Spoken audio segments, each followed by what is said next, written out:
오늘은 성경 속 전쟁의 역사 5번째 시간, 가나안에서의 첫 전투인 여리고 전투와 아이성 전투를 통해서 마지막 때를 살아가는 우리들이 어떻게 이 영적 전투에서 승리할 수 있는지 그 비법을 함께 나누도록 하겠습니다. 지난 시간 우리는 2번의 호르마 전투를 살펴보았는데요. 하나님이 함께 하시는 전투와 하나님의 명령 없이 이루어진 전투의 결과는 완전히 달랐습니다. 출애굽 2세대가 주축으로 싸운 호르마 전투에서의 승리 이후 이스라엘 백성들은 호르산에서 출발해 홍해길을 따라 에돔 땅으로 우회하기 위해 에돔 왕에게 땅을 통과하게 해달라고 요청하지만 거부당합니다. 이스라엘 백성들은 가나안 땅을 가기 위해서 크게 우회해서 돌아가야 한다는 소식을 듣고 또다시 하나님을 원망하는데요.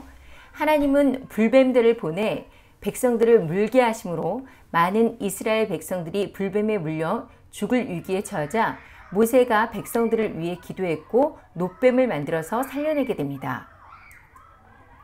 이후 이스라엘 백성들은 에돔과 모압의 중앙을 통과하는 왕의 대로로 가지 못하고 국경을 돌아 가장자리 사막길과 광야길을 통해 북진하여 이동합니다. 에돔과 모압은 피했는데 이번에는 아모리 족속을 만나게 되죠. 이스라엘 백성들의 목적지는 요단강 서편 가나안 땅이고 어느 시점에는 요단강을 건너야 하는데요. 모세는 아모리 왕 시온에게 길을 내어주면 조금도 손해를 끼치지 않고 통과만 하겠다고 사절단을 보내지만요. 아모리 왕은 그 이스라엘을 공격합니다. 아모리 왕 시온이 차지하고 있던 땅은 요단강 동편 아래쪽이고 요단강 동편 위쪽은 바산왕 옥이 지배하고 있었습니다. 바산은 높은 고원지대의 평평하고 비옥한 땅 위에 60개의 성읍이 또 자리하고 있었는데요. 당시 바산의 왕인 옥은 아모리 족속 출신입니다. 그래서 성경은 때로 이 시온과 옥을 아모리 족속의 두 왕이라고 이렇게 표현을 하죠. 모세와 그 백성이 바산에 들어가자 바산한 옥이 전쟁을 걸어옵니다. 이때 하나님은 모세에게 두려워하지 말라. 내가 그와 그의 백성과 그의 땅을 내 손에 넘겼나니 너는 헤스본에 거주하던 아모리인의 왕 시온에게 행한 것 같이 그에게도 행할지라 라고 놀라운 약속을 주십니다. 그리고 그 약속은 그대로 이루어져서 바산도 진멸하게 되죠.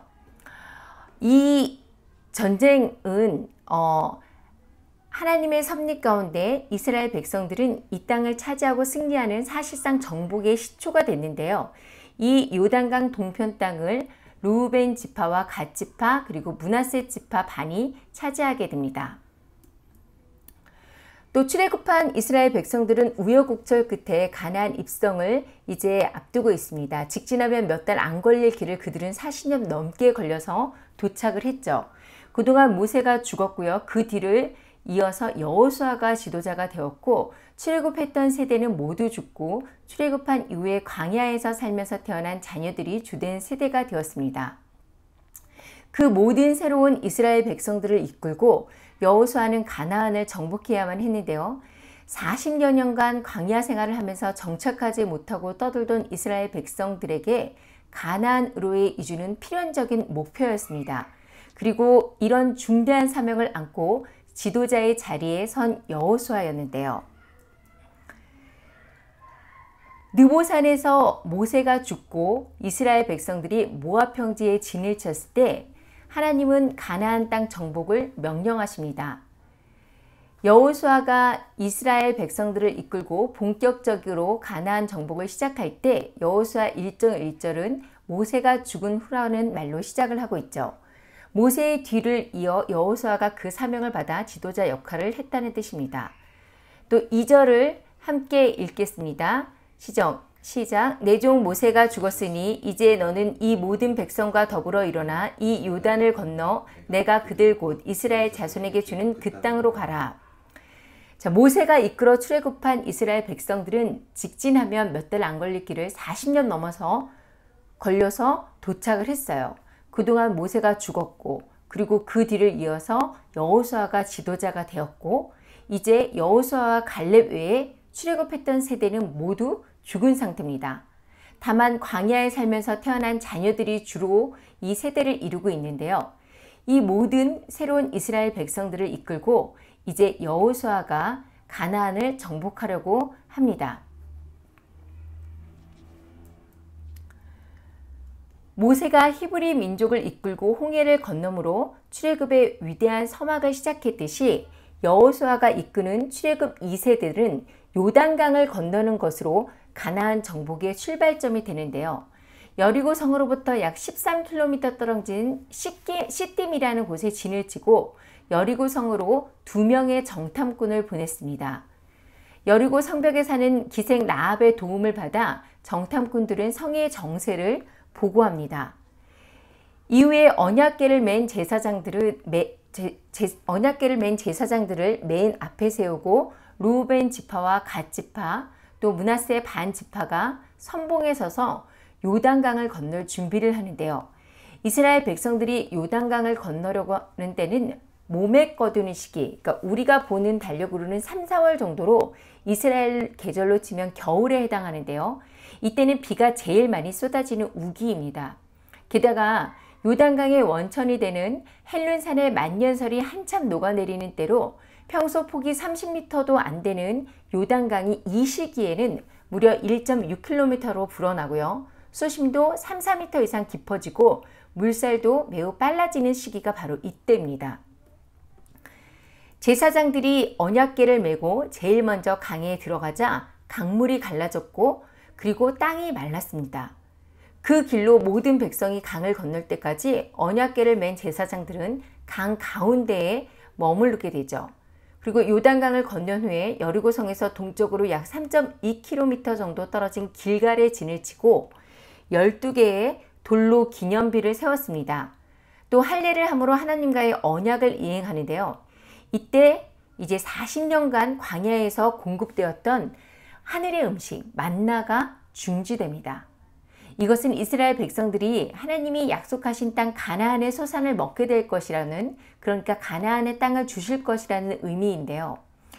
요단강을 건너 열흘이 넘는 시간 스스로 정결케 하며 준비한 이스라엘 백성들은 가나안의 첫 번째 관문이자 가장 중요한 전장인 여리고성을 향해 나아가게 됩니다. 당시 여리고는 왕의 대로가 인근에 지나가고 또 계곡길을 지나가는 교통과 무역의 중심지였고요. 군사적으로도 매우 중요한 곳이었습니다. 팔레스타인의 허리에 해당하는 지역에 위치한 이 여리고는 가나안의 방어 거점이고요. 군사의 요충지였죠. 여호수아의 군대가 가나안 도시국가들의 남북 연합 작전을 미리 차단하고 가나안 정복의 주요 교두부를 확보하기 위해서는 반드시 이 여리고성을 장악해야만 했습니다. 여리고성은 가나안의 출입구를 지키는 성답게 가나안의 여러 요새 중에 가장 견고한 성입니다. 사실 군사작전으로는 거의 정복하기 불가능한 천연 요새였다고 하는데요. 가팔은 경사지의 정상 부분에 이 여리고성이 위치해 있고 성 밖으로는 3m에서 4m 높이의 석조 장애물들이 대략 35도 각도로 놓여져 있어서 자연적인 방어벽 구실을 해서 그 가파르고 미끄러운 경사지와 또 여러 방해물 때문에 벽을 무너뜨리기 위해 접근하는 행위는 자살 행위나 다름이 없었습니다. 또 100년에 걸친 고고학자들의 그 발견에 따르면요, 여리고성은 외벽과 내벽 등 두 겹으로 이렇게 성벽이 돼 있는데 외성은 5m 정도 높이의 기초성벽 위에 두께 2m 그리고 높이 7m의 진흙 벽돌벽으로 세워져 있습니다.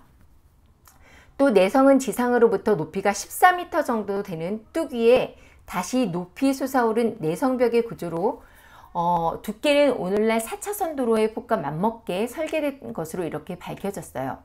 그러니까 한마디로 보면은 난공불락의 이중 성벽이었는데요. 요소마다 설치된 망루에 서면 수 킬로미터까지 시야가 확보돼서 적군의 동태를 한눈에 파악할 수 있던 성이 바로 여리고 성읍이었습니다. 이런 여리고는 군사작전으로는 공격 불가능한 천연의 요새였기 때문에 여리고를 정복할 수 있는 유일한 방법은 사실 장기간의 포위작전이라고 할 수가 있습니다. 그런데 여러분 생각해 보세요. 장기간 이 여리고 성을 포위하는 그 작전을 사용해서 시간이 지체되면 나머지 가나안 족속들이 연합해서 반격할 수 있는 기회를 줄 수가 있습니다. 가나안 남북 연합군이 이스라엘의 후방을 공격한다면 훈련은 물론이고 변변한 무기조차 없는 이스라엘로서는 속수무책으로 당할 수밖에 없는 위험천만한 상황이 될 것이 분명했던 거죠. 이 난공불락으로 보이는 여리고 성으로 진입할 때 가장 큰 문제는 상황이었어요. 여호수아 6장 1절에서 5절을 보면 1절에 이스라엘 자손들로 말미암아 여리고는 굳게 닫혔고 출입하는 자가 없었다라고 이렇게 되어 있습니다. 여호수아 2장 10절에서 11절에도 이와 비슷한 말이 나오는데요. 함께 읽겠습니다. 시작. 이는 너희가 애굽에서 나올 때에 여호와께서 너희 앞에서 홍해 물을 마르게 하신 일과 너희가 요단 저편에 있는 아모리 사람의 두 왕 죄송합니다. 다시 읽겠습니다. 시작. 이는 너희가 애굽에서 나올 때에 여호와께서 너희 앞에 홍해 물을 마르게 하신 일과 너희가 요단 저편에 있는 아모리 사람의 두 왕 시온과 오기에서 행한 일 곧 그들을 전멸시킨 일을 우리가 들었음이라. 우리가 듣자 곧 마음이 녹았고 너희로 말미암아 사람이 정신을 잃었나니 너희 하나님 여호와는 위로는 하늘에서도 아래로는 땅에서도 하나님이시니라. 아멘. 자, 여기에 마음이 녹았고 또 정신을 잃었다라고 되어 있는데요. 마음이 녹았고는 히브리어 마사스로 어떤 큰 공포나 두려움에 관련해 완전히 절망하는 것을 뜻하고요. 그리고 또 정신을 잃었나니의 이 표현은 영혼을 대항하여 서지 못하다. 그러니까 대항하거나 싸울 용기를 상실했다라는 뜻을 가지고 있습니다. 여리고 사람이었던 라합이 전해준 이 말은 여리고 사람들이 얼마나 두려움에 지금 사로잡혀 있는지를 보여줍니다.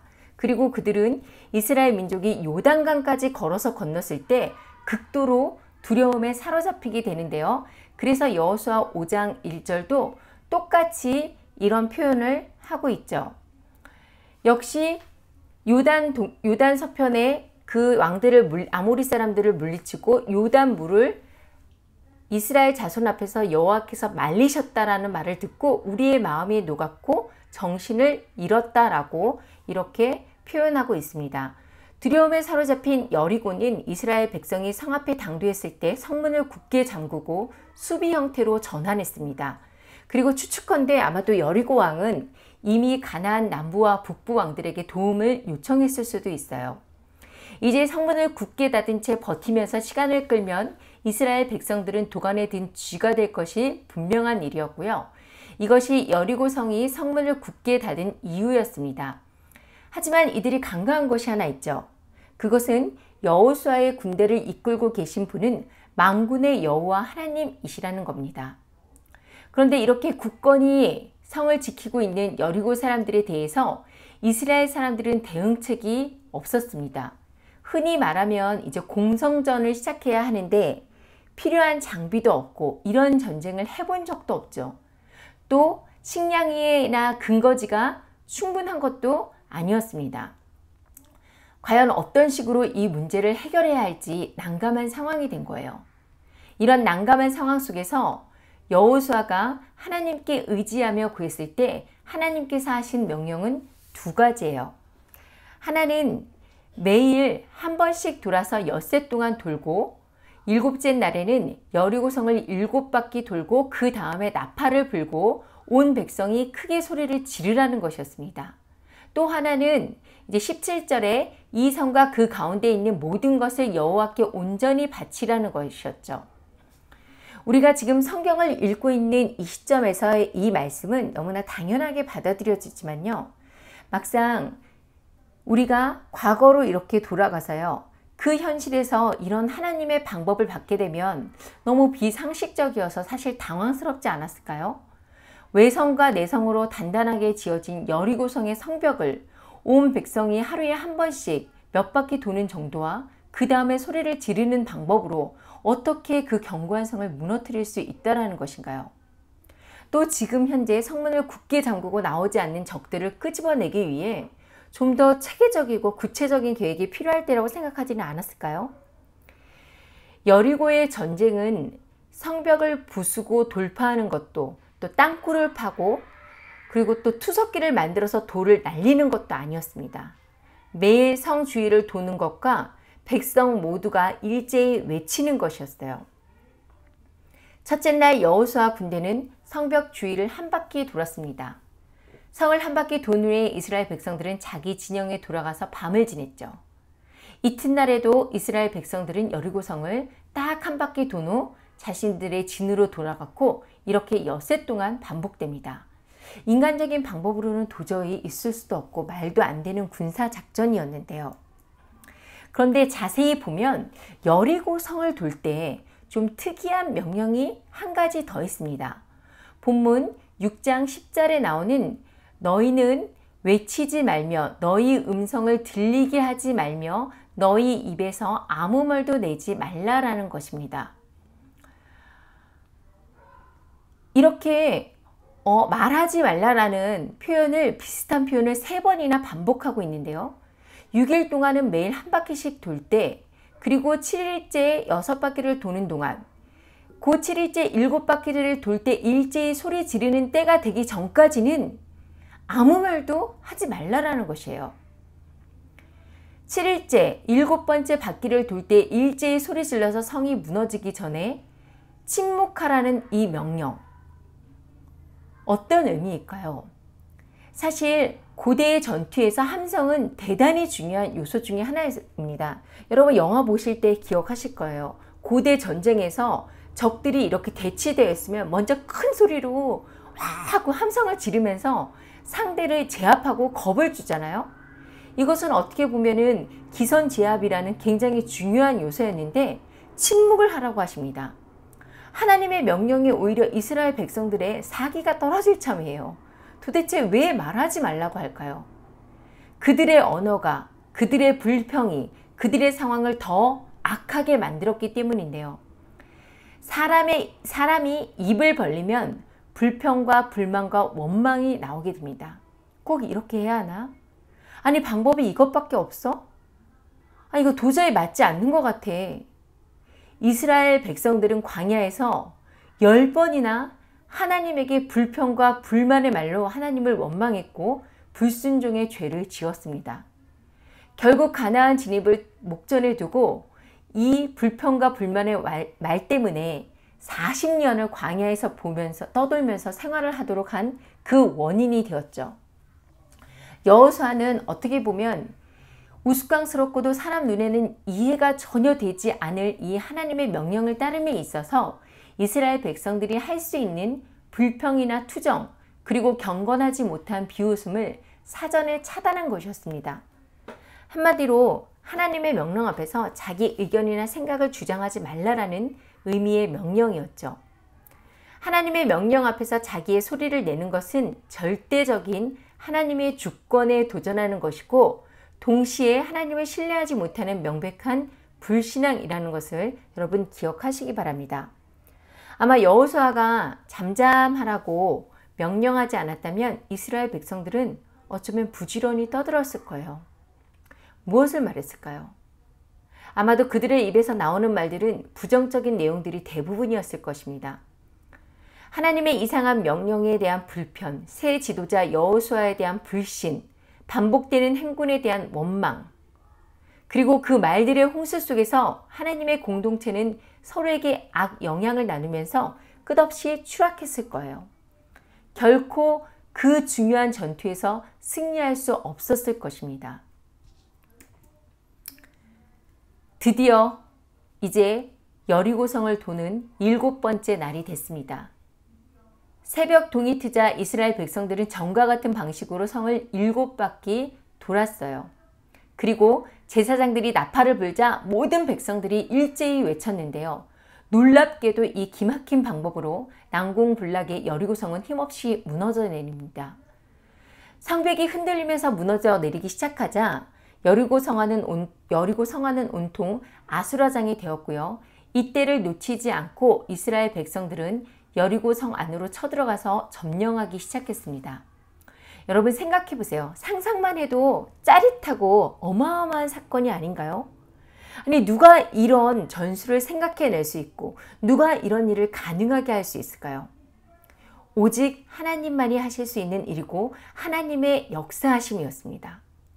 여리고는 사람의 힘에 의해서 무너진 것이 아니고요. 여리고성을 이스라엘에게 붙이시겠다고 약속하신 하나님의 말씀에 의한 것이었습니다.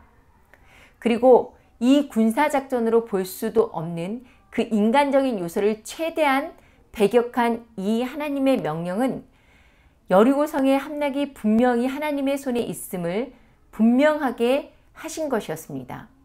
만약 이스라엘 백성편에서 승리의 어떠한 요소라도 찾을 수 있었다면 사람들은 여리고성에 대한 승리를 자신들의 덕으로 돌렸을 것이 분명하기 때문이죠. 그리고 하나님은 가나안 진입 후에 첫 번째 승리인 이 여리고에 있는 모든 것을 온전히 바치라고 명령하셨는데요. 17절에서 21절까지 함께 읽겠습니다. 시작.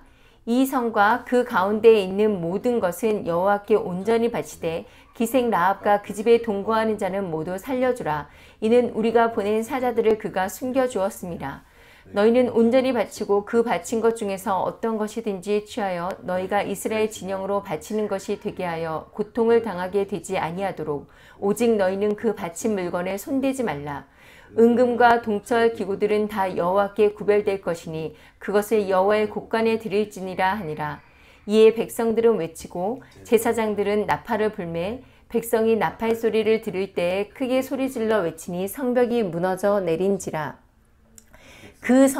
백성이 각기 앞으로 나아가 그 성에 들어가서 그 성을 점령하고 그 성 안에 있는 모든 것을 완전히 바치되 남녀노소와 소와 양과 나귀를 칼날로 멸하니라. 아멘. 여기에서 모든 물건을 여호와께 바치되에 바치다에 해당하는 헤렘은 철저하게 하나님을 섬기는 데 바치는 봉헌의 의미, 둘째는 파멸시키고 진멸하다라는 그런 의미가 있는데요.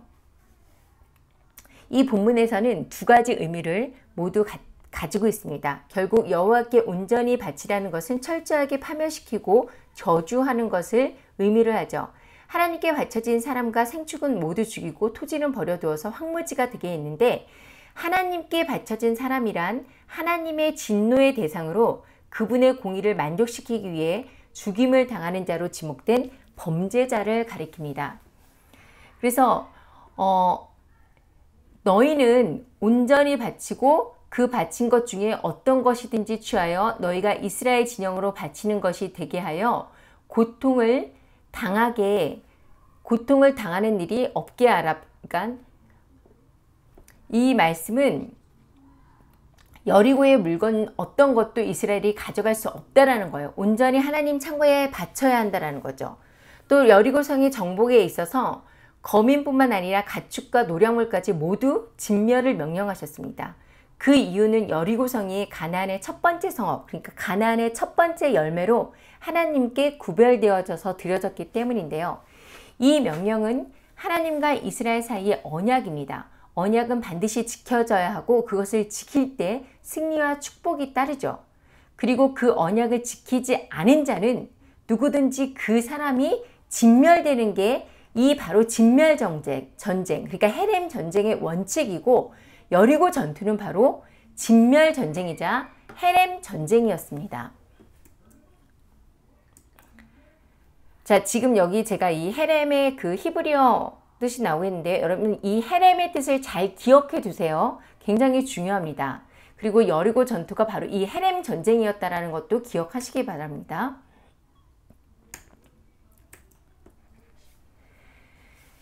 자, 난공불락 여리고를 함락시키고 기쁨과 감격에 신난 이스라엘 백성들이 이제 두 번째 거점 지역인 아이성으로 갑니다.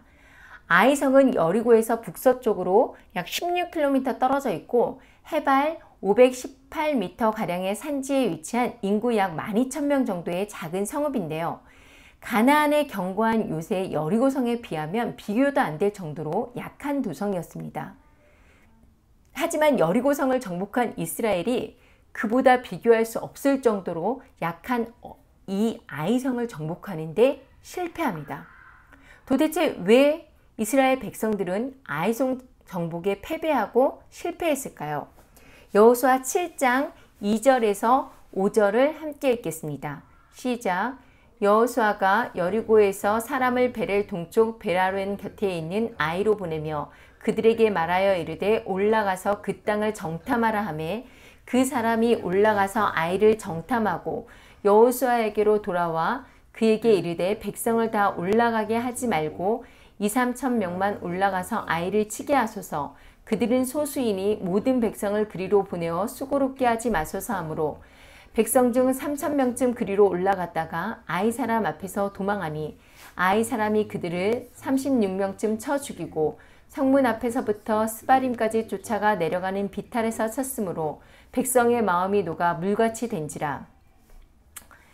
아이성 전투의 패배의 원인은 첫 번째 교만 때문이었어요. 여호수아가 보낸 정탐꾼들은 이스라엘 군사 2~3천 명 정도면 충분히 아이성을 정복할 수 있다고 판단했습니다. 아이성의 인구가 남녀 포함 12,000명 정도였고 그러면 전쟁에 나갈 수 있는 성인 남자는 약 3,000명 정도라고 볼 수가 있습니다. 즉 아이성의 군사 숫자와 이스라엘이 공격한 군사 숫자가 동일한 상황인데 여러분 공성전에서는 공격 측이 수비 측보다 최소 3배의 군사는 더 있어야 하는 것이 정법이에요. 그런데도 불구하고 정탐꾼들은 제대로 상황 인식을 하지 못하고 있죠. 또 이들은 아이성이 여리고성과 달리 해발 600m의 산지에 있다는 것, 그리고 또 인근 아이 옆에 형제 도시인 베렐의 군사들과 합동작전을 펼 수 있을 그 가능성도 고려하지 못했습니다. 근데 사실 이스라엘도 3,000 이상의 병력을 지금 당장 아이성으로 보내기는 부담스러운 상황이었어요. 이들을 지금 길갈과 여리고 이렇게 두 곳을 그러니까 이스라엘 백성들이 길갈 본진이 있는 곳이죠. 그리고 함락한 여리고 이렇게 두 곳을 전부 다 방어해야 했고 또 여리고는 교통이 너무 좋아서 어떤 상대방의 빈집털이가 아주 쉬운 곳이에요.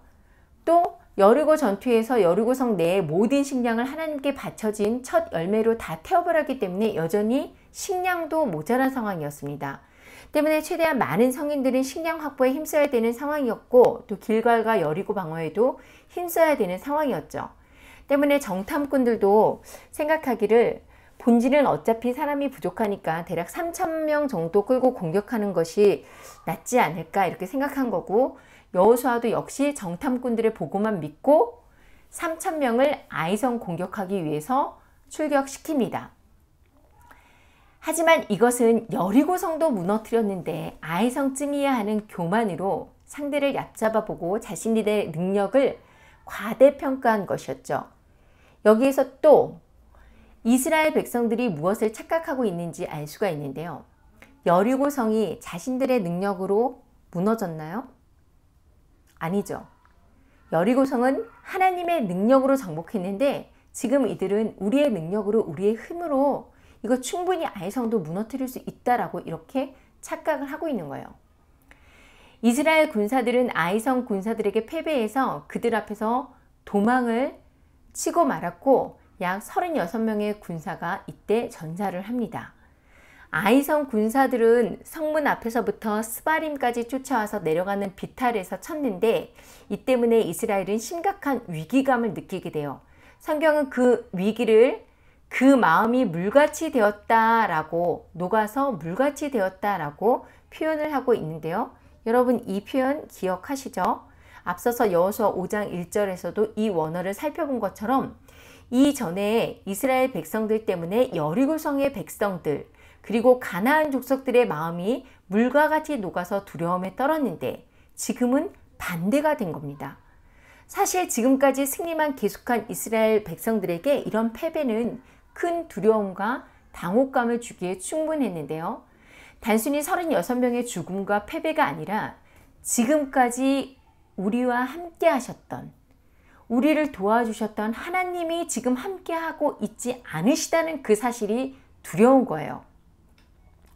교만은 멸망의 성봉이요 겸손은 종기의 앞잡이라고 잠언은 말씀하고 있습니다.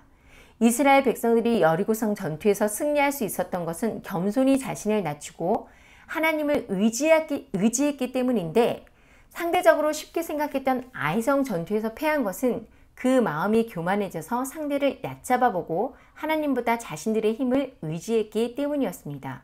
그래서 바울이 뭐라고 해요? 선줄로 생각하는 자는 넘어질까 조심하라. 이렇게 말씀하지 않습니까? 선줄로 생각하는 교만한 마음을 갖는 순간 넘어지는 실패가 찾아온다는 것을 알아야 합니다. 자, 두 번째는 아간의 죄 때문이었어요. 여호수아는 전투에서 패하자 불충분한 정탐꾼들을 탓하거나 다시 전투를 준비하는 대신 자신의 옷을 찢고 죄를 뒤집어 쓰고 장로들과 함께 하나님 앞에 엎드려 기도합니다. 왜 그랬을까요? 여호수아는 영적인 지도자였기 때문에요. 비록 아이성 전투에 앞서서 하나님께 미리 묻지 못했지만 이 전투에 패한 순간 왜 이렇게 되었는가 전력을 분석했고 원인도 곧바로 알았습니다. 그러면 다시 전투 준비를 해서 이번에 제대로 싸울 수 있도록 하면 돼요. 겨우 36명 정도 사망했고 60만 대군의 이스라엘 전력은 그대로 있습니다.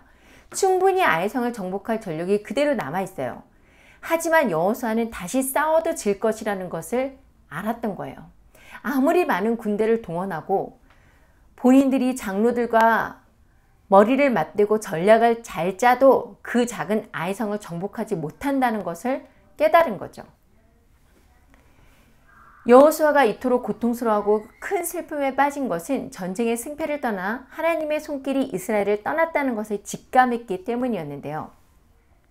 출애굽한 이스라엘 백성들이 곧장 가나안에 들어가지 못하고 40년을 광야에서 방황한 이유가 바로 하나님의 뜻을 거역한 죄 때문이었죠. 이것을 갈렙과 함께 출애굽 이후 40년의 그 광야 생활에서 경험했던 유일한 생존자인 여호수아는 누구보다도 이 아이성 전쟁의 실패 원인이 죄에 있다는 것을 직감했습니다. 죄로 인해서 하나님이 함께 하시지 않는다면 아무리 전력을 제대로 정비하고 제대로 전투 준비를 해서 나가도 이 전쟁에서 지게 될 것은 분명한 것이었어요. 이것이야말로 이스라엘이 직면한 가장 큰 위기였는데요. 여호수아는 날이 저문 후에 슬퍼하면서 하나님께서 어찌 이스라엘 백성들을 인도해서 요단을 건너게 하시고 또 그들을 아모리 사람의 손에 붙여 멸망시키려 하셨냐고 이렇게 호소합니다. 여호수아는 하나님께 차라리 요단 저편을 만족하게 여기고 그냥 요단 저편에서 살았으면 좋았을 뻔했다라고 고백하는데요. 이 말은 마치 광야에서 애굽의 고기 가마를 그리워하며 부르짖던 출애굽 1세대의 탄식이 생각나지 않나요? 하지만 요단강을 건너 여리고까지 하나님의 명령대로 행했던 여호수아의 입장에서 이 호소는 하나님을 거역하기 위해 터뜨린 원망이 아니라 기도로서 영적 씨름을 하는 지도자의 고뇌였어요. 여호수아는 이스라엘이 그 대적 앞에서 패배함으로 하나님의 이름에 해를 입게 되었기 때문에 하나님께서 이스라엘을 패배하게 하신 일을 이해할 수가 없었습니다. 그리고 가나안 사람들과 이 땅의 모든 거민이 이스라엘의 패배 소식을 들으면 연합해서 이스라엘을 전멸시킬 것이라고 호소하며 승리를 통해 하나님의 거룩하신 이름이 모독을 이 가나안 백성들이 승리를 하게 되면 하나님의 거룩하신 이름이 모독받게 될 것이라고 하소연하고 있는 거죠. 하나님은 여호수아의 기도에 응답하십니다. 여호수아 7장 10절에서 13절을 함께 읽도록 하겠습니다. 시작. 여호와께서 여호수아에게 이르시되 일어나라 어찌하여 이렇게 엎드렸느냐 이스라엘이 범죄하여 내가 그들에게 명령한 나의 언약을 어겼으며 또한 그들이 온전히 바친 물건을 가져가고 도둑질하며 속이고 그것을 그들의 물건들 가운데에 두었느니라. 그러므로 이스라엘 자손들이 그들의 원수 앞에 능히 맞서지 못하고 그 앞에서 돌아섰나니 이는 그들도 온전히 바쳐진 것이 됨이라.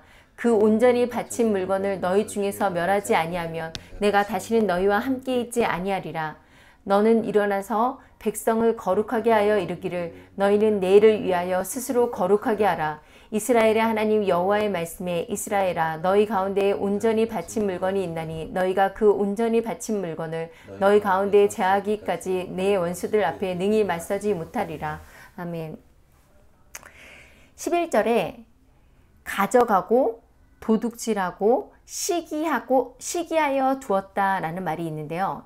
이 단어들은 모두 히브리어 성경에서는 접속사 감으로 연결되어 있습니다.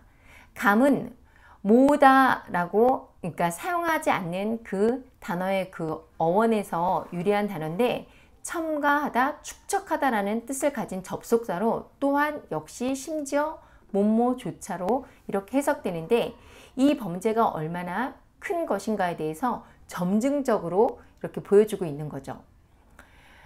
하나님은 그들이 바친 물건을 없애기 전에는 대적을 이기지 못할 것이라고 이렇게 말씀을 하고 있습니다. 하나님은 여호수아에게 일어서서 백성들을 성결케 하고 내일을 기다리게 하라고 지시하셨는데요. 이스라엘은 거룩하신 하나님의 거룩한 백성이었고 그들은 하나님께 범죄자를 선택할 때 스스로를 돌아보며 회개하여 거룩할 필요가 있었습니다. 동시에 이 명령은 범죄자는 빨리 자신을 돌아보고 회개해서 자복하라는 명령이었어요. 하나님은 범죄자를 찾아내기 위해 각 지파, 각 족속, 각 가족이 성소 앞으로 이렇게 나오게 하셨죠. 본문에서 뽑는다는 말, 라카드는 잡다 그리고 선택하다라는 뜻으로 사무엘서 14장을 보면 이 말은 제비를 뽑아 사람들을 선택할 때 이렇게 사용되었습니다. 그리고 이 제비 뽑기는 하나님의 뜻을 나타내는 방법으로 당시 백성들은 결과를 온전히 하나님 뜻에 의해서 좌우된다라고 이렇게 확신을 했죠. 제비뽑기 결과 지파와 족속과 가족에 따라 제비뽑기를 했습니다. 그러자 유다 지파의 세라의 증손 삽디의 춘자요 갈미의 아들인 아간이 뽑혔어요. 아간은 제비를 뽑음으로 자신이 죄인으로 밝혀질 때까지 자신의 죄를 숨겼습니다. 사실 제비뽑기가 지파에게 행해지고 그 지파가 해당되면 그 다음에 족속, 그 다음에 그 족속이 중에서 해당된 제비를 뽑은 족속, 그러면 그 족속에 해당되는 가족들이 모두 나와서 또 제비를 뽑고요. 그 가족 중에 한 가족이 제비로 뽑혀지면 그 가족의 남자들이 나와서 이렇게 제비를 뽑을 때까지 계속해서 순서가 좁혀지는데 이 범죄자에게는 자백하고 회개할 수 있는 기회가 충분했다는 거죠. 그런데 아간은 마지막 제비에서 자신이 뽑히자 마지못해 자신의 죄를 자백하는데요. 아간은 노략한 물건 중에 시날산의 아름다운 외투 한 벌과 은 200세겔과 그 무게가 50세겔 되는 금덩이 하나를 보고 탐내어 가졌다라고 이렇게 고백을 합니다. 아간은 여리고성 전투에서 이기고 전리품을 정리하던 중에 보물들, 그러니까 시날산, 그러니까 메이드 인 바벨론이에요. 그 메이드 인 바벨론의 멋진 외투들과 금덩이, 은덩이를 보고 눈이 휘둥그레집니다. 이때 욕심이 발동했죠. 욕심에 눈이 멀어서 하나님의 명령은 뒷전으로 물러납니다. 이 여리고의 전투는 첫 열매로 하나님께 바쳐지는 하나님의 전쟁, 전멸전쟁, 직멸전쟁, 그리고 헤렘전쟁이라고 제가 말씀을 드렸죠. 그래서 여리고의 보물들은 모두 하나님의 제단에 바쳐야 했고 생명은 진멸해야 했습니다. 심지어 곡식까지도 모두 불태웠어요. 그런데 아간의 마음을 사로잡은 것은 지금 아름다운 외투와 은과 금이었고 순식간에 탐심으로 모략을 꾸며 자신의 장막의 전리품을 숨기게 됩니다. 이것이 바로 아간의 죄인데요. 아간이 물건을 보고 죄를 짓게 된 것을 묘사할 때 지금 성경에서는 뭐라고 얘기해요? 보고 탐내어 가졌다 라고 이렇게 말씀을 하고 있습니다. 보고 탐내어 가졌다. 이 히브리어는 각각 보다는 라, 탐내다는 하마드, 취하다는 차지하다, 소유하다는 뜻의 라카라는 단어가 사용되고 있는데요. 이 단어들이 여러분 창세기 3장 6절에 나오는 하와의 타락 과정과 아주 비슷하게 보이지 않나요? 하와도 선악과를 알게 하는 나무를 보았을 때 먹음직하고 보암직도 하고 탐스럽기도 하여 하나님의 명령을 어기고 그 열매를 따먹었습니다. 결국 모든 죄는 먼저 보는 것에서 시작되어 보이지 않는 탐심이 생기게 되고 결국은 사망이라는 아주 엄청난 결과를 초래하게 되는 거죠. 아간은 영적인 일보다 내 삶에 보이는 부분에 더 심취해 있었어요. 아간이 평소에 은과 금덩어리에 아무 관심도 없다가 어느 날 갑자기 그날 금덩이에 혹하게 됐을까요? 평소에 멋진 옷에 전혀 관심이 없었는데 갑자기 메이드 인 바벨론, 그러니까 지금으로 말하면 뭐 명품 브랜드, 뭐 헤르메스 이런 그 멋진 외투에 보는 순간 눈이 뒤집어져 갖고 욕심이 발동됐을까요? 여러분 그렇지 않아요. 아간은 남에게 보여지는 부분이 굉장히 중요했던 사람이고 이런 사람들은 사람과의 관계에서 인정받고 싶어 합니다. 이런 사람들은 당장 내 눈에 보이지 않는 하나님과의 관계나 영생의 삶보다는 당장 내 주변의 사람들과의 관계나 그 관계에서 자신을 더욱더 돋보이게 하고 편안하게 할 이 땅의 물질을 결국 이 부분을 채우기 위해서 절제를 하지 못합니다. 은 200세겔과 금 한 덩이 그리고 신할산 외투 아간은 당장 필요한 것도 아닌 이것들을 절제하지 못한 그 욕심 때문에 치명적인 멸망으로 자기 자신을 인도하는데요. 아간의 범죄는 단순히 아간 자신 한 사람의 문제로 끝나지 않았어요. 이스라엘 공동체가 아이성 전투에서 뼈아픈 패배를 하도록 이끈 공동체를 파괴하는 제약이었고요. 헤렘을 자신의 것으로 취한 아간은 자신이 헤렘이 되어서 여호와의 진노가 헤렘이 되었고 이 모든 것이 끝났을 때 여호와의 진노가 멈추어졌다라고 성경은 기록하고 있습니다. 아간을 탐심으로 무너뜨린 이 헤렘의 시험이 우리에게는 과연 없을까요? 마귀는 정말 귀신같이 우리가 갖고 있는 약점을 잘 알고 있습니다. 그 약점을 흔들어서 우리를 무너뜨리려고 하죠. 그 약점들이 바로 헤렘인데요. 헤렘은 우리가 가지고 있으면 멸망하는 것, 우리를 죽이는 것이 되기에 하나님께 온전히 바쳐서 하나님의 것이 되게 하고 하나님께서 거룩하게 해 주셔야 할 것, 우리에게 떨어져야 하고 우리가 버려야 하고 죽여야 할 헤렘을 하나님께 드리지 않도록 하는 것이 바로 헤렘입니다. 하나님께 드리지 못하는 이 헤렘이 바로 우리 신앙의 치명적인 약점들이에요. 사탄과 마귀는 이런 헤렘을 흔들어서 우리를 하나님께 떨어지도록 시험합니다. 우리가 이 헤렘을 놓지 않으면 죽을 것을 몸에 지니고 있는 것이 되고요. 결국 이것들 때문에 아간처럼 망하게 되는 것입니다. 이 헤렘은 우리가 더욱 온전한 믿음의 사람이 되기 위해서 넘어야 할 산이고요. 신앙의 과제이고 또 믿음으로 도전해서 정복해야 될 목표인데요. 그럼 이 헤렘의 문제를 해결하는 방법은 무엇일까요? 그것은 성령의 열매로 훈련된 성품입니다. 여러분, 우리 주변에는 필요 이상의 것을 소유하기 위해서 끊임없이 집착하고 몸부림치는 사람들이 있어요. 또 오래되고 자신에게 전혀 필요 없는 물건임에도 집안 가득 쌓아놓고 치우지 못하는 사람, 심지어 쓰레기가 온 집안을 가득 메워 악취가 진동해서 이웃에서 신고까지 하는 그런 상황들을 우리는 뉴스에서 종종 보게 됩니다. 우리는 나에게 필요하지 않은 것을 절제하고 정리하고 그것이 필요한 사람에게 나누어주는 훈련이 필요한데요. 특별히 오래된 물건에 집착하는 사람은 자신의 부모와 애착관계가 제대로 형성되지 않은 경우가 많아요. 하나님과의 관계도 마찬가지요.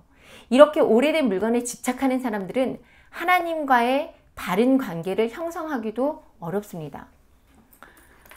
하나님과의 관계가 바르게 형성되어 있는 사람들은 이 땅의 물질과 권력, 성공, 관계에 집착합니다. 관계가 되어 있지, 하나님과의 관계가 바르게 형성되어 있지 않은 사람들은 이 땅의 물질과 권력, 성공, 관계에 집착을 해요. 하지만 하나님과 올바른 믿음의 관계 속에 있는 사람들은 무엇이든 절제할 줄 알고 공동체를 위해 나눌 줄 알며 사생할 것에 집착하지 않습니다. 매 순간 말씀대로 살아가기 위해 자신의 의를 내려놓는 훈련을 합니다. 여러분, 이 세상에서의 부와 관계, 권력, 명예는 죽을 때 우리가 가져갈 수 있나요? 가져갈 수 없죠. 하나님을 믿으면서 말씀대로 살고자 훈련된 성품, 이것이 성령의 9가지 열매인데요. 이 성령의 9가지 열매는 천국에 가져갈 수 있는 것이에요. 저와 여러분이 하나님의 말씀과 믿음의 결단을 통해서 성화돼서 훈련된 성품으로 우리의 헤렘을 온전하게 하나님께 드림으로 마지막 때 지하교회에서 반드시 축복의 통로가 되는 성도가 되길 축복합니다. 아간이 하나님의 것을 탐함으로 하나님과의 언약대로 본인 스스로가 헤렘이 되어 죄의 대가를 치르고 이스라엘이 회개한 후에 하나님은 여호수아에게 두려워하지 말라, 놀라지 말라, 군사를 다 거느리고 일어나 아이로 올라가라. 아이 왕과 그의 백성과 그의 성읍과 그의 땅을 다 내게 넘겨주었다라고 말씀하십니다. 첫 번째 아이성 공격에서 패한 후에 이스라엘 백성들은 마음이 녹아 물같이 되었는데요. 녹았다는 표현, 아까 말씀드렸죠? 겁쟁이가 되다, 무력해지다, 두려워하게 되었다. 그러나 하나님은 지금 뭐라고 말씀하세요?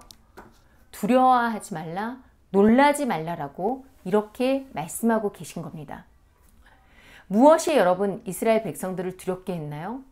적의 군대에 의한 패배였습니다. 하지만 이런 상황은 두려움의 대상이 아니라고 하나님이 지금 말씀하고 있는 거예요. 결국 하나님과의 관계가 다시 세워지면 어떠한 상황도 두려울 것이 없다라는 거죠. 하나님은 아이 왕과 그의 백성과 그의 성읍과 그의 땅을 다 이스라엘에게 넘겨주었다라고 선포하셨습니다. 그런데 지금 이제 방법은 여리고와는 완전히 달라요. 여리고성은 믿음으로 하는 전쟁이었다면 아이성은 최선을 다해 싸워야 하는 백병전입니다. 정탐꾼의 보고와 달리 적당히 싸워서는 절대 얻을 수 없다라는 거예요. 하나님은 여리고성을 공격할 때와 다른 방법으로 아이성을 공격할 것을 지시하십니다. 여리고성을 점령할 때 데낫의 모든 군사들이 여리고성을 매일 한 바퀴씩 나팔을 불면서 돌았어요. 그래서 여리고 주민들은 이스라엘 백성들의 모든 군사적 규모를 파악할 수 있었습니다. 얼핏 보면 무모한 작전처럼 보였죠? 그런데 하나님의 말씀대로 순종했을 때 여리고성을 정복할 수 있었습니다. 그런데 아이성 작전에서는 군사를 매복시키라고 명령하십니다. 여리고 작전이 백주 시위 작전이라면 아이성 작전은 야간 매복 작전이에요. 길갈에서 아이성까지 24km의 거리를 다음날의 전투를 위해 야간 행군한 후에 밤새 매복조와 본진을 배치하고 날이 밝자 여호수아를 앞세운 본진이 먼저 아이성 공격을 시작합니다. 이미 한번 승리한 경험을 맛본 아이성은 한껏 고양되어 있었고 여호수아의 본진이 아이성을 공격하려 하다가 도망치는 듯 하자 앞의 경험으로 아이군은 성문을 열고 추격합니다. 그때 매복해 있던 3만의 군사가 아이성을 점령하고 2차 매복전은 베를과 공조하지 못하도록 병력을 차단했습니다. 결국 아이성을 함락한 매복병들이 아이성에 불을 지르고 이스라엘 주력군을 추격한 아이군을 뒤쫓아 아이군을 포위하고 전멸함으로써 치열했던 2차 아이성 함락 작전이 마무리가 되는데요.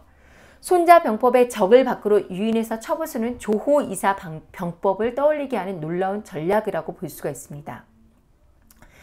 여러분 알고 계시나요? 전쟁에는요, 여리고처럼 믿음으로 싸워야 하는 전쟁이 있고 아이성처럼 치열하게 싸워야 하는 전쟁이 있습니다.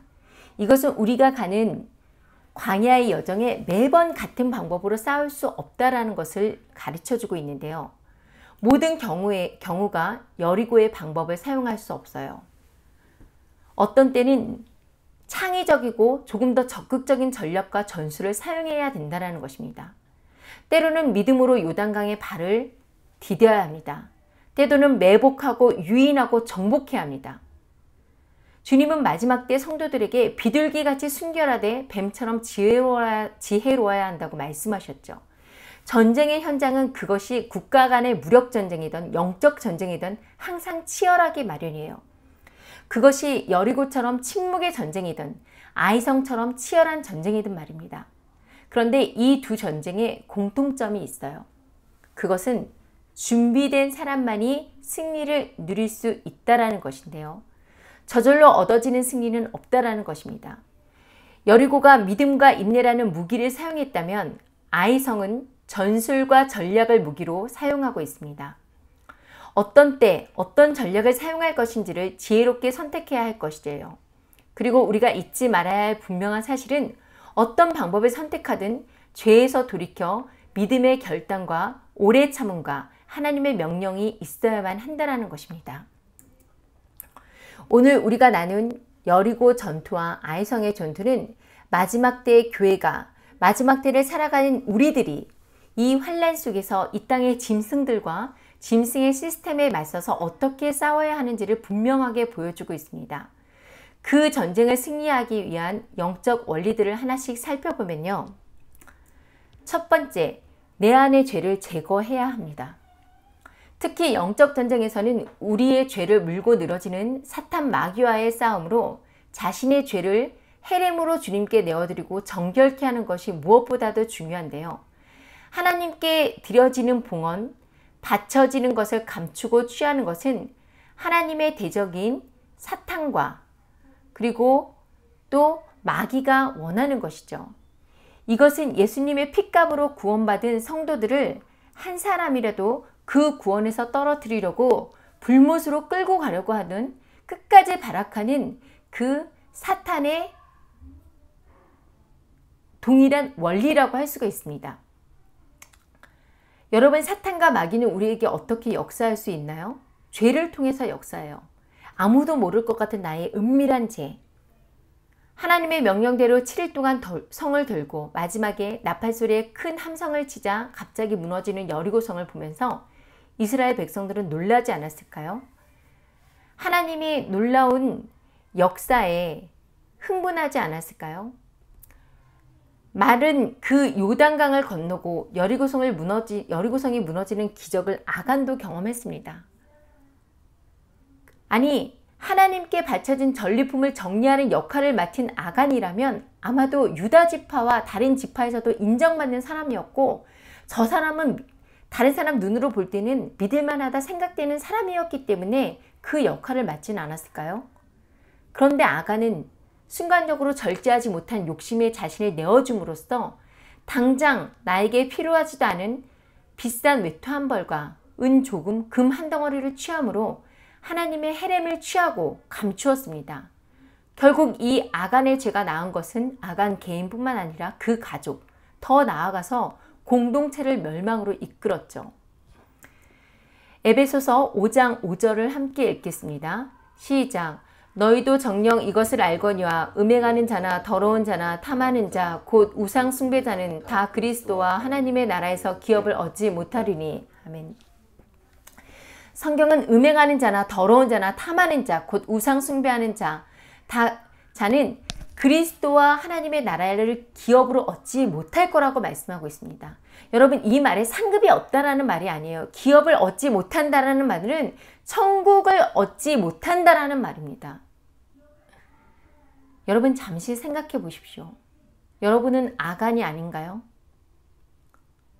지금 제가 무슨 말씀을 하는지 이거 너무 당황해 하시는 분도 있을 텐데요. 여러분 스스로 한번 잘 생각해 보세요. 나는 하나님의 것을 탐하는 아간이 아닌가? 여러분, 그런 일이 없다고요? 저도 여러분도 아간일 수 있습니다. 하나님보다 사람을 더 사랑하고 재물을 더 소중히 여기고 하늘 위가 아닌 하늘 아래 이 땅의 삶을 바라본다면 거룩히 구별된 거룩한 산 제물로 살아가는 것이 아니기에 구별되어 있었던 우리의 몸은 헤렘이 된다라는 것이에요. 하나님의 명령을 어기고 하나님의 것을 취한 아간의 죄를 제거하지 않았을 때 하나님은 이미 이스라엘 백성에게 가나안 땅을 약속하셨고 난공불락의 여리고성을 오직 하나님의 능력으로 무너뜨리는 기적을 보여주셨지만 아이성 전쟁에 함께하지 않으셨습니다. 하나님이 함께하지 않는 영적 전쟁은 우리가 스스로 아무리 능력이 뛰어나고 훌륭한 전략을 가지고 있고 그 상대가 좀 쉬운 상대라고 해도 승리할 수 없다라는 것을 보여주고 있는 것이에요. 마지막 때의 환난 속에서 우리를 넘어뜨리려고 하는 짐승과의 그 전쟁에서 성령의 도우심이 없다면 그 전쟁은 승리할 수 없습니다. 여러분, 그 전쟁의 승리를 원하신다면 죄는 그 모양이라도 버리시기를 바랍니다. 성령의 도우심은 이상한 속성을 가지고 있어요. 그것은 하나님의 거룩함이 죄와 함께 할 수 없다라는 것입니다. 그래서 어떤 영적 전쟁이든 우리의 죄를 제거하는 것은 반드시 전쟁을 수행하기 전에 이루어져야 하는 필수 요건인 것이죠. 두 번째는 하나님의 명령을 구하면서 순종하라는 것입니다. 우리의 형편과 처지를 누구보다도 잘 아시는 하나님은 다양한 방법으로 그때그때마다 필요한 작전 지시를 하십니다. 가나안 정복 과정 자체가 이스라엘 백성에게 신앙 훈련이었고 순종 훈련이었는데요. 말씀대로 순종할 때에만 승리할 수 있었습니다. 하나님이 어느 때에 어떤 방법을 왜 쓰시는지 정확하게 알 수는 없지만 그때마다 명령에 순종하는 것이 승리의 비결임에는 틀림이 없다라는 것이죠.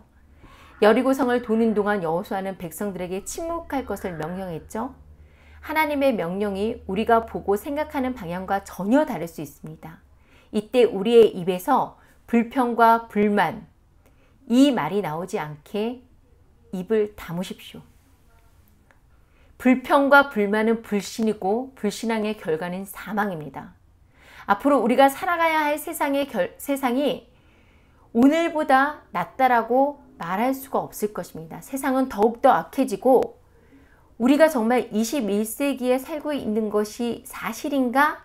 라고 이렇게 믿기 어려운 참다운 그리스도인에 대한 핍박과 고난은 더욱더 심해질 것입니다. 이때에도 어떤 상황이든지 우리가 핍박을 당할 때 또 고난을 당할 때도 우리의 입에서 감사와 찬양만 있기를 예수님의 이름으로 축복합니다. 자, 또 마지막 때 우리는 어떻게 우리를 넘어뜨리려는 사탄 마귀와 싸워야 하는가? 세 번째 영적 원리는 기도할 때와 행동할 때, 지혜로울 때와 믿음으로 나아갈 때를 분별하라는 것입니다. 우리가 천국을 향해 나아가는 이 삶의 광야에는 여리고도 존재하고 아이성도 존재합니다. 그때 때로는 기도하면서 인내로 기다릴 때가 있고 때로는 저돌적으로 나아가야 할 때가 있습니다. 그것을 옳게 분별해야죠. 자신의 존재를 한없이 낮추고 우리가 침묵하며 고난을 이겨나가야 할 때가 있고 또 배도의 물결 속에 하나님의 진리를 외치며 싸울 때가 있다라는 것입니다.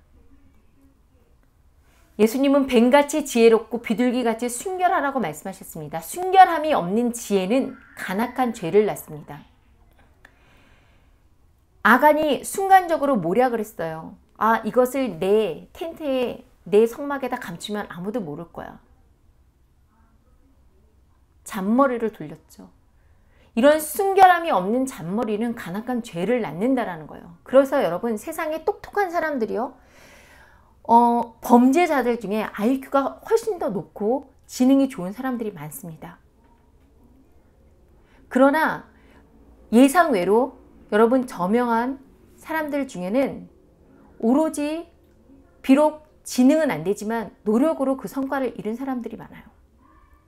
그래서 순결함이 없는 지혜는 죄를 낳는다라는 겁니다. 또 그럼 어때요? 지혜가 없는 순결함은 그냥 단순히 순진한 거죠. 세상과 전쟁을 이런 사람은 치를 수가 없어요. 그래서 우리는 두 가지 균형 잡힌 성품이 필요한 것입니다. 네 번째, 우리는 삶 속에서 이런저런 상황들을 직면하게 되는데요. 네 번째, 인간관계에서도 그렇고 또 이제 부부관계나 가족관계가 함께 그 믿음의 공동체를 이뤄갈 때도 우리가 여러 상황을 직면하게 됩니다. 그런데 하나님이 허락하신 어려움, 실패, 좌절을 잘 견디고 싸워서 이겨야 돼요. 우리의 삶 속에서 때로는 고난을 허락하시면 우리는 정금같이 단련시키는 주님의 그 뜻을 구하고 우리의 그 부족함을 채움으로써 전쟁을 준비해야 됩니다. 그리고 마지막 5번째, 전쟁은 치열하게 싸워야 합니다. 아이성 전투에서 하나님은 여호수아에게 아이를 이스라엘에게 주실 것이라고 이미 선포하셨지만 이스라엘 전략과 전술을 사용해서 최선을 다해 싸우도록 했어요. 그리고 여호수아는 단검을 빼고 최선을 다해서 전쟁을 했습니다. 최선을 다해서 전쟁을 싸우도록 해야 합니다. 믿음으로 산다는 것은 가만히 앉아서 열매를 기다리는 것이 아니라는 것입니다. 하나님의 놀라우신 능력이 우리를 통해 역사하시도록 생명을 걸고 싸워야 합니다. 가끔 믿음으로 하는 일이기 때문에 아무런 노력도 할 필요 없고 훈련할 필요 없고 전략과 전술도 필요 없다 이렇게 말하는 사람들이 있어요. 그냥 감나무 밑에서 입 벌리고 기도하면 감이 떨어지겠지 하고 계속 그러는 사람이 있는데 그거는 제대로 된 믿음이 아니에요. 정말로 하나님의 말씀을 믿는 사람들은 하나님의 말씀대로 훈련하고 준비합니다. 그리고 전쟁의 순간이 오면 그 훈련된 능력으로 치열하게 싸워나간다는 거죠. 여리고 성도, 아이 성도 믿음의 행동이 없었다면 정복되지 않았습니다. 여러분 움직여야 합니다. 노력해야 합니다. 훈련해야 합니다. 준비해야 합니다. 그리고 싸워야 합니다. 사랑하는 성도 여러분, 우리는 생사가 걸린 믿음의 격렬한 전쟁을 지금 치르고 있습니다. 사탄은 하나님께서 선택하신 믿음의 사람들을 파괴하고 무너뜨리려고 작정했고 여러분이 믿음이 자랄수록 사탄의 공격 또한 강해질 것입니다. 하나님께서는 저와 여러분을 여호와의 군대로 부르셨습니다. 바울은 믿음의 선한 싸움을 싸우라, 영생을 취하라고 독려합니다. 저와 여러분이 이 마지막 때에 준비하고 훈련하며 견디고 싸워서 반드시 믿음의 경주를 완주해서 이기는 자가 되시길 다시 오실 야슈아 마슈아 예수 그리스도의 이름으로 축복합니다.